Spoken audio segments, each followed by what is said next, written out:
Hi friends, welcome back to red dal cooking and vlogs. Friends, మనం ఈరోజు చేసుకోబోయే recipe వచ్చేసి గులాబ్ జామ్ అండి. ఇన్స్టెంట్ గులాబ్ జామ్ మిక్స్తో ఎలా చేసుకోవాలో ఈరోజు మీకు చేసి చూపిస్తానండి. ముందు ఒక బౌల్ తీసుకొని గులాబ్ జామ్ పిండిని అందులో వేసేసుకుందాము. ఈ పిండిలో కొన్ని పాలు, కొంచెం నెయ్యి వేసుకొని బాగా కలుపుకోవాలండి. మనం చపాతీకి ఏ కన్సిస్టెన్సీలో కలుపుకుంటామో అలా కలుపుకోవాలండి. చూసారా, ఈ విధంగా మిక్స్ చేసుకోవాలండి. ఇప్పుడు ఈ పిండిని కొంచెం తీసుకొని రౌండ్ బాల్ లాగా చేసుకొని పెట్టుకోవాలండి. అన్నిటినీ చూసారా, అన్నిటినీ ఈ విధంగా రౌండ్ బాల్స్ లాగా చేసుకొని ఉంచుకోవాలండి ఒకే సైజులో. ఇప్పుడు స్టవ్ ఆన్ చేసుకొని ప్యాన్ పెట్టేసుకొని డీప్ ఫ్రైకి సరిపడా ఆయిల్ వేసుకుందాము. ఆయిల్ కాగేలోపు మనం షుగర్ సిరప్ని రెడీ చేసుకుందామండి. స్టవ్ ఆన్ చేసుకొని ప్యాన్ పెట్టేసుకొని ఇందులో ఒక 1 కప్ షుగర్ వేసుకుందాము.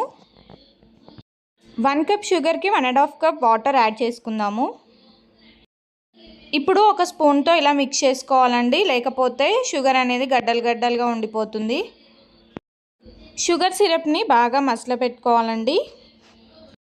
ఆయిల్ అయితే కాగిపోయింది. ఇప్పుడు ఆ బాల్స్ని ఇందులో వేసుకొని ఇలా ఫ్రై చేసుకోవాలండి. లైట్ బ్రౌన్ కలర్ వచ్చే వరకు ఫ్రై చేసుకోవాలి.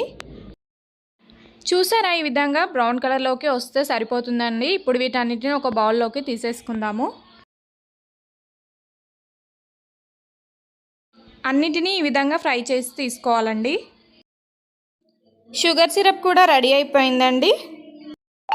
ఇప్పుడు దీన్ని ఒక 5 మినిట్స్ చల్లారబెట్టుకోవాలి. చల్లారిన షుగర్ సిరప్లో మనం ఇంతకుముందు ఫ్రై చేసుకున్న గులాబ్ జామున్ వేసేసుకోవాలండి. అంతేనండి, సింపుల్ ప్రాసెస్, సూపర్ టేస్టీగా ఉంటుంది.